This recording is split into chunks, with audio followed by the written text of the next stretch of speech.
श्रियकान्ताय कल्याणनिधये निधयेऽर्तिनाम् श्रीवेङ्कटनिवासाय श्रीनिवासाय मङ्गलम्।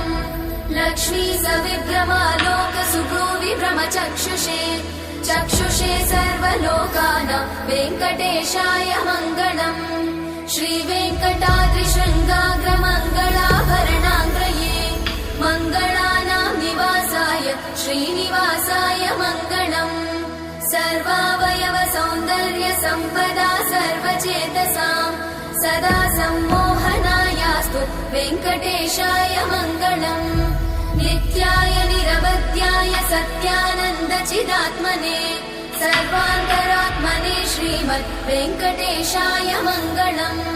स्वतः सर्वविदे सर्वशक्तये सर्वशेषिने सुलभाय सुशीलाय वेङ्कटेशाय मङ्गलम्।